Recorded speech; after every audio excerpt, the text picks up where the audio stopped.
Assalamualaikum warahmatullahi wabarakatuh.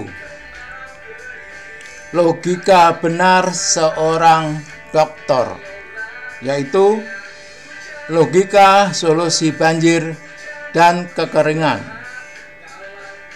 Informasi ini dari hasil webinar tanggal 27 November 2021 yang diselenggarakan oleh Masyarakat Hidrologi Indonesia.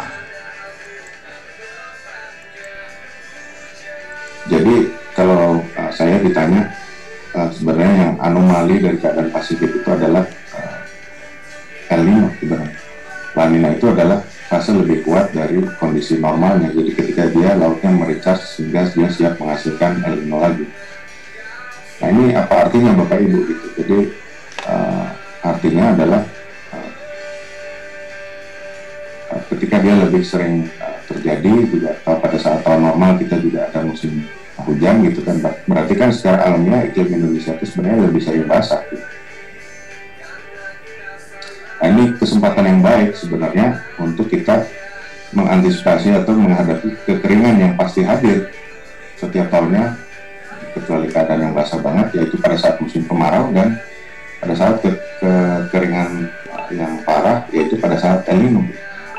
Sumber air kita kan ya dari hujan gitu ya. Kalau kita istilahnya tidak suatu saat kita juga tidak bisa terus-menerus mengeksploitasi air tanah ya, gitu. Jadi kita harus pandai-pandai barangkali mengelola menurut saya kondisi iklim yang justru istimewa ini. Jangan justru kita menganggap bahwa hanya La Nina ini sebagai ancaman, tetapi kita perlu pandai-pandai mengelola karakteristik iklim ini untuk berbagai macam keperluan, untuk sustainable development kita, untuk pengelolaan sumber daya air, untuk pengelolaan pertanian dan lain sebagainya.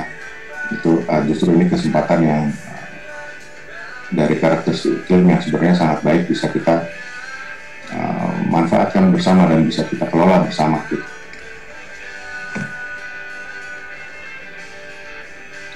Selanjutnya, jadi sebenarnya yang sering saya sampaikan juga dan sering saya advocate dalam meeting-meeting atau dalam pertemuan atau dalam diskusi yang terkait air biasanya itu hujan berlebih yang berdampak pada banjir dan hujan yang tidak ada atau kering yang berdampak pada kekeringan. Itu kan sebenarnya dua sisi dari mata uang yang sama. Jadi mengelolanya itu harus secara satu paket itu. Framework kita atau mindset kita barangkali ketika kita mengelola atau menghadapi musim hujan atau air yang berlebih atau kadar La Nina itu barangkali ya tentunya Bapak Ibu barangkali juga lebih tahu dari kami gitu. Dimana kita ini justru dengan tidak secepat-cepatnya membuang air itu ke sungai dan kemudian ke laut, kita bagaimana caranya kita menahan air ini sebanyak mungkin di daratan untuk bersiap menghadapi kondisi kekeringan yang juga pasti hadir gitu. Itu jadi itu istilah kami mungkin dengan mengatakan bahwa kekeringan dan basah yang berlebih itu sebenarnya adalah dua sisi dari mata uang yang sama gitu. Jadi harus ditangani secara bersamaan gitu.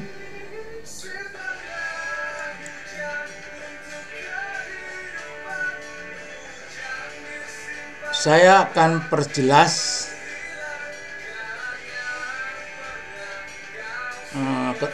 penjelasan dari Bapak Dr. Ardasena Sopaluakan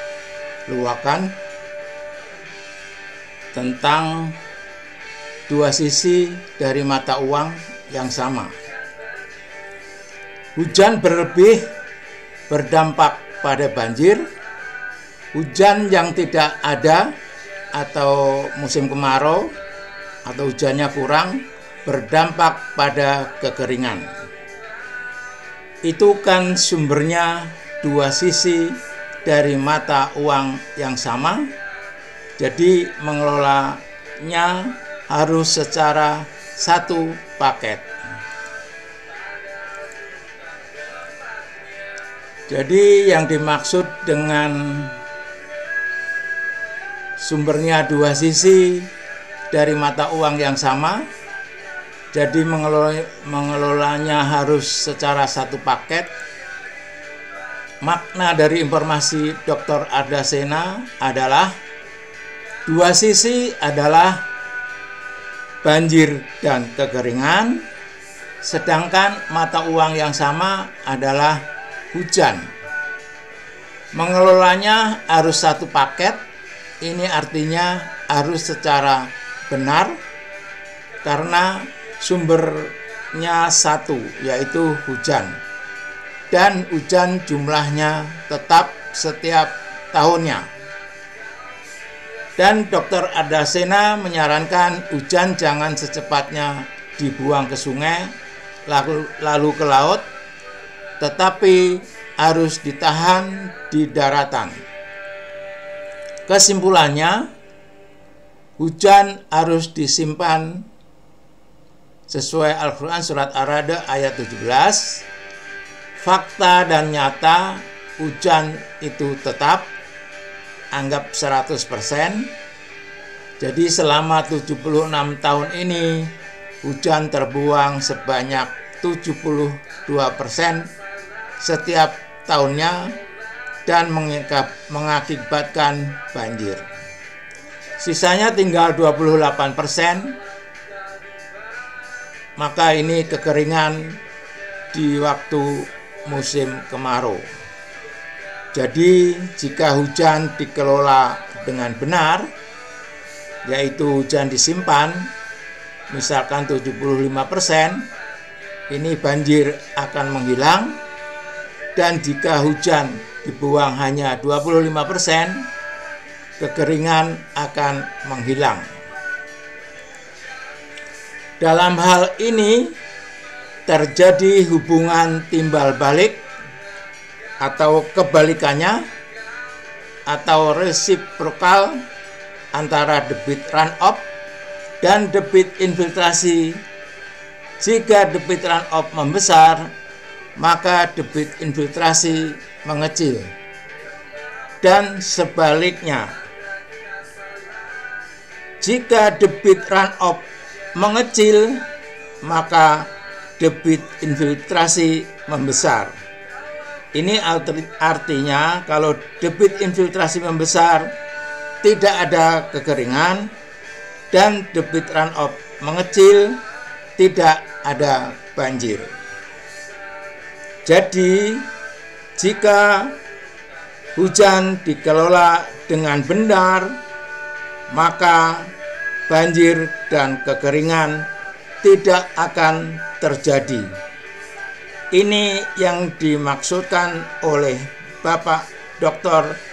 Ardasena Sopaheluwakan, yaitu mengelolanya satu paket. Begitu pengelolaannya benar,